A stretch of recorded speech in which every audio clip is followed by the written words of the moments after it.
அண்ணா, Erode bus stand வரைக்கும் போலாமா? போலாமா. எவ்வளோண்ணா கேட்பீங்க? 150 ரூபாம்மா. 150 ஈரோட்டுக்குங்கண்ணா? ஆமாம்மா. நான் ஒரு 80 ரூபா தந்துடுற கொண்டு விட்டுருங்கண்ணா. அம்மா எனக்கு கிடைக்கிறதே 20 ரூபா, நீங்க 80 ரூபா கொடுத்தா எப்படிம்மா? நான் ஃப்ரீ பஸ்லயே போயிடலாண்ணா. அதுக்கு சரி, நீங்க ஃப்ரீ பஸ்லயே போய்க்க. அண்ணா, சொல்லுமா. இன்னைக்கே கிளாஸ் விட்டு வெளியே நிற்க வச்சுட்டாங்கண்ணா. எக்ஸாமுக்கு இன்னும் 2 நாள் தான் இருக்கு. ஃபீஸ் கட்டலன்னா செமஸ்டர் எக்ஸாமுக்கு ஹால் டிக்கெட் தர மாட்டாங்க, எக்ஸாமும் எழுத முடியாது. இன்னும் 2 நாள் டைம் இருக்குல்ல, நான் எப்படியோன்னு ஃபீஸ் கட்டிடுறேம்மா.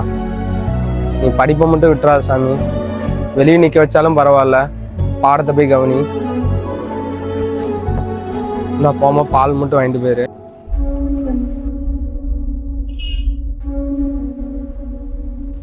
அண்ணா, உனக்கு ஒன்று தெரியுமா? எக்ஸாம் கலவு பண்ணிட்டாங்க. என்ன சோகமா இருக்க? என்னாச்சு? ஆட்டாவை வித்துட்டம்மா. என்னண்ணா நீ ஆசாசியா வாங்கினது? எதுக்கு நான் வித்த? உனக்கு காலேஜ் ஃபீஸ் கட்டுறதுக்கோசரம் தான்மா. ஃபீஸ் கட்டுறதுக்கு எதுக்கு நான் நீ வித்த?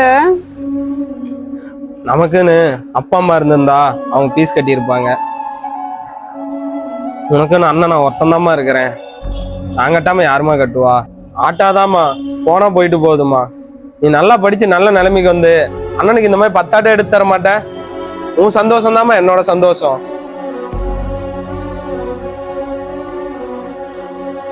அண்ணே, சிக்கோட்டை வர சொல்லியிருந்தீங்களாம்மா? ஆமாப்பா, நான் எல்லா டைம் எதுக்கு வண்டி வித்துட்டு போனேன்? தங்கச்சி காலேஜ் ஃபீஸ் கட்டணுண்ணே, அதனால தான் நான் வண்டியை வித்துட்டேன். என் குடும்பத்திலேயே அவ தானே முதல் பட்டதாரி. டேய், நீ கஷ்டப்பட்டு ராப்பகலா வாடகை ஆட்டோ ஓட்டி கொஞ்சம் கொஞ்சமா சேர்த்து வச்சு வாங்கின ஆட்டோட அது. சரி, அந்த ஆட்டோ நான் லீஸுக்கு ஒரு வாங்கிக்கிறியா?